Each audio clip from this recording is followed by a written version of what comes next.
Well, good evening there. Welcome to an episode of Surrounded by Idiots that you have probably never seen before. Well, of course you haven't seen it because it's new. That's why you haven't seen it. But you haven't seen this type of show before. My name is Bill Zam. Welcome to Surrounded by Idiots here on the Celine Entertainment Television Group, LLC. We are transmitting tonight, believe it or not, from our remote broadcast setup. Now, this setup is what we are going to be using in the field. If you have seen any of those fellas that are out in their cars, the storm chasers, the group that follows the hurricanes, you've probably seen them on Justin TV maybe, or one of those other streaming providers. They've got a webcam very similar to what I have here, and they are in fact broadcasting live. And we are using a setup that is extremely similar to that. Now, these guys probably have a little bit more of a robust system, although I don't see how that is possible. Of course, they're driving around and we're not, so the one big difference between them and me is I, of course, have my beverage of choice. Now, in order to get this episode off right, we have to remember that the reason that we do this show, as well as This Old Shack, is to educate people, to help wake people up.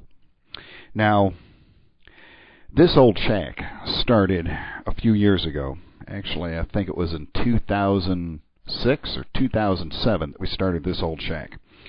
It follows my activities as I got our cabin in northern Michigan set up to run on alternative energy. We use a combination of 3 separate and distinct power sources, actually 4 in an emergency. Number 1, we have solar panels. And I don't, actually, you know what? I happen to have a couple of little solar panels that you can buy at the store right here. You can get these at pretty much any hardware store these days. And you can see there's a little red light on here that's flashing. That little red light means that these are producing 12 volts of electricity. This is a battery tender type of a thing. You attach these to your deep cycle battery or plug it into your cigarette lighter, and it will keep the battery in your vehicle charged up while it's in the sunlight. Our actual bank of solar panels is much larger than that, obviously, so that we can produce enough power to charge up enough deep cycle batteries in order to be able to power an entire home. Now, we have approximately 500 amp hours of deep cycle batteries in various configurations. That's the second part of the power system that we use on This Old Shack. So we have the solar panels, we have the deep cycle batteries. Now, the sun is not always shining, and yes, we could have a wind turbine, but where we are in middle of the pine forests in northern Michigan. So you can't really use a wind turbine unless you stick it up way up high. And since we're on the Antrim Shale deposit, where most of Michigan's oil and natural gas industry are, it is very convenient if you like lightning strikes. So a wind turbine really is not an option up there. So we have the solar panels, we have the deep cycle battery, we also have a 2.2 kilowatt or 20 amps anyways. It is a generator that has a Honda engine on it, and that will run about 15 hours on 1 tank of gas. And we use that solely for charging the deep cycle batteries when the sun is not shining and the solar array cannot charge the deep cycle batteries. In an emergency, we can also hook the deep cycle batteries up to the alternator of our vehicle and charge them that way. So we do this old shack, where I show you various little tidbits, how to charge deep cycle batteries, how to hook them up, that sort of thing. And essentially I wander around in about 100,000 acres of pine forest in northern Michigan, drinking beer and wandering around looking at oil rigs that are dotting the landscape up there.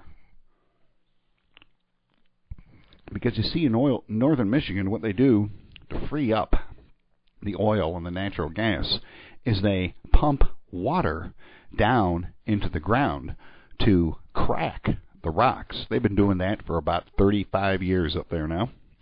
But that's not what this episode is about. This episode is an instructional episode to tell you how we're getting this signal to you without using the internet. We're not even using the internet to do this. And sort of we are, but not really. Let's take a look at this. We have right here on the camera right now, this is right here, this is a Wilson. Let me turn it around so you can see the logo on it. There we go. This is a Wilson antenna mount cellular trucker antenna. 18-wheelers, the big rig truckers. They mount these on the mirrors of their tractors in order to be able to get a good cell phone signal. And that's what this does. Right now, I shouldn't be this close to it because of the other bits of technology that we're using. This thing is putting out an awful lot of radiation right now. In the specifically in the 3G range of the cell phone radio band. Sorry, I had to think for a couple minutes on my feet. Now this is exactly how this works. Let's take a look here. Let me bring the camera down here. You can see the laptop right here that is running the show. You can see I've got the streaming software and everything on there. This that I'm holding in my hand right here connects via a USB cable into the laptop.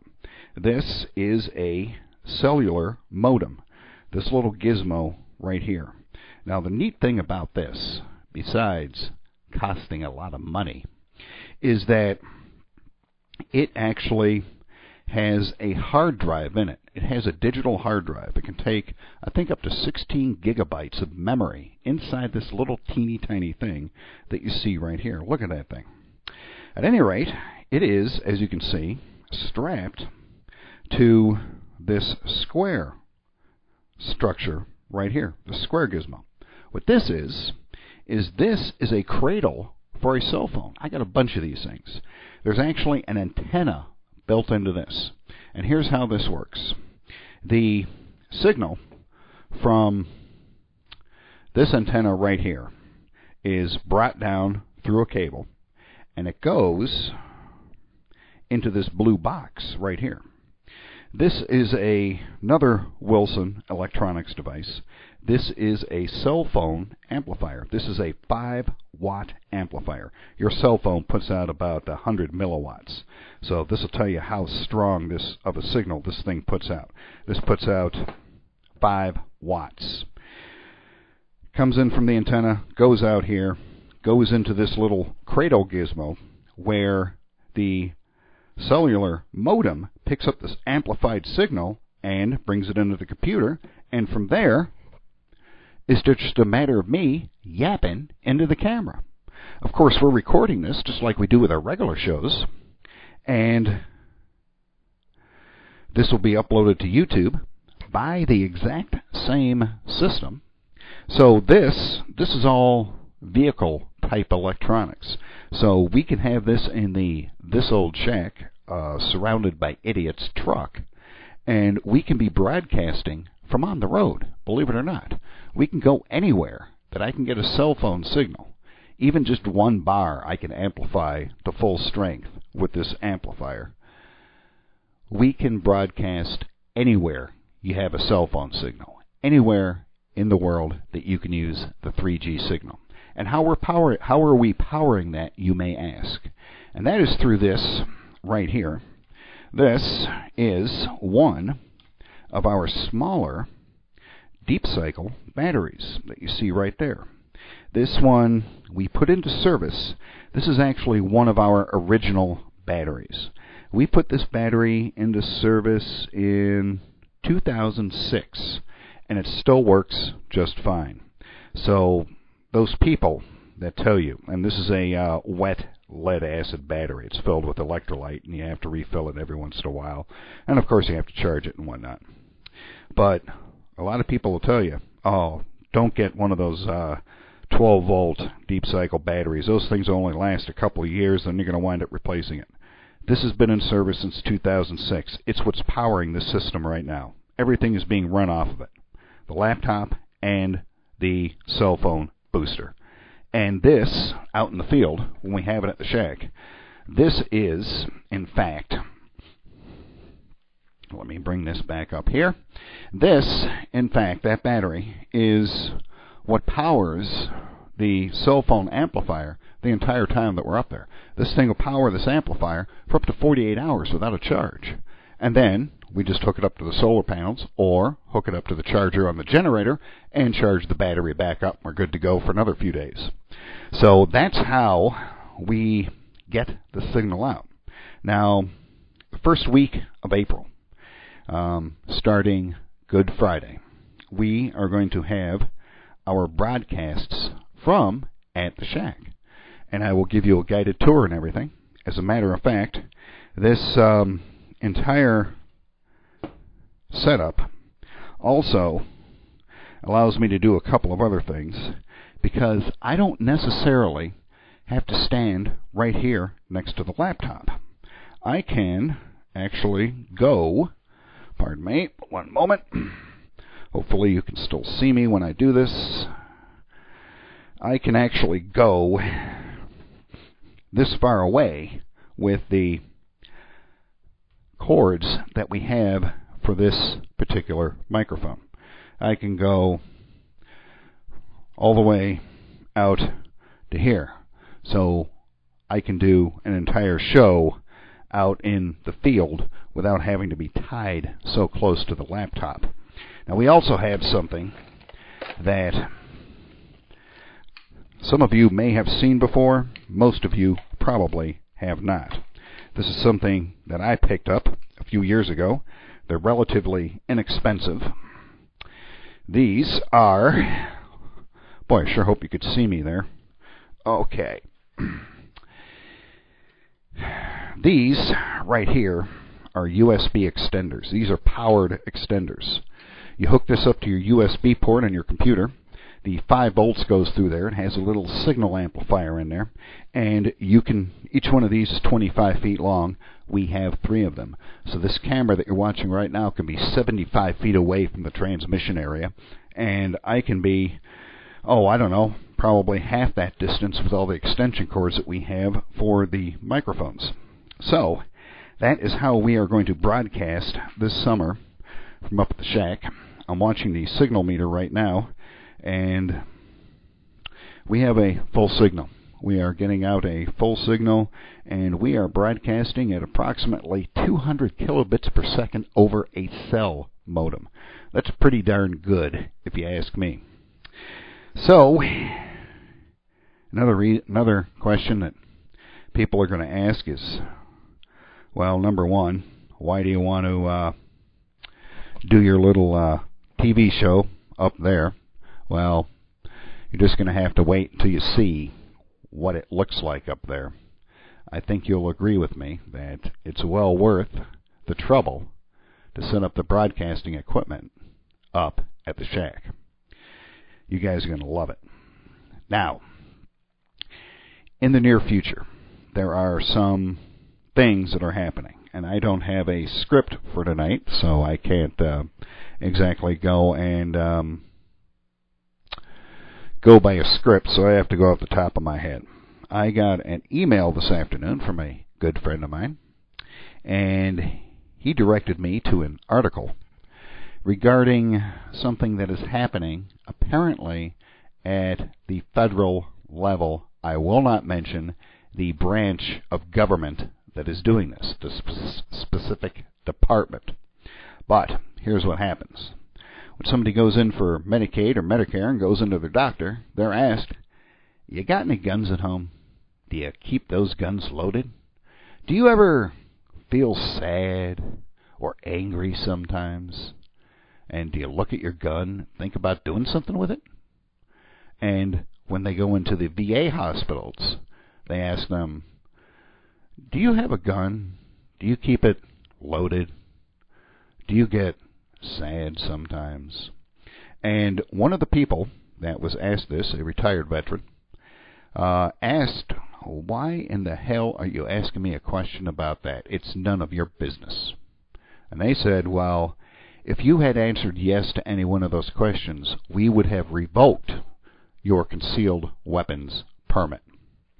So you can expect this to filter right on down from where it is now, down a little bit further and a little bit further and a little bit further until it gets down to the average citizen. And they will be asking you, do you have a gun? Do you keep it loaded? Do you feel sad sometimes? Do you get angry for no reason at all, with your gun just sitting there? Get ready for those questions, because it's coming. Don't forget, we have a federalized healthcare system now. So, what we are going to have to do, and we know they are coming after the opposite side of the spectrum than the people that are in charge. You have the people that are in charge, and they historically, this particular type of political person, they have always been this way. Not all of them are this way. You have one type of political person that's this way, and you have another type of political person that's another way. I probably did that wrong, didn't I? You have one type of political person that's one way, and you have another type of political person that's not that way. You get my drift? And what they're doing, because they are in charge, and they are going to stay in charge, is they are putting a machine in place. And now all of the technology is available for them to put that machine in place. They've had it in place for quite a while.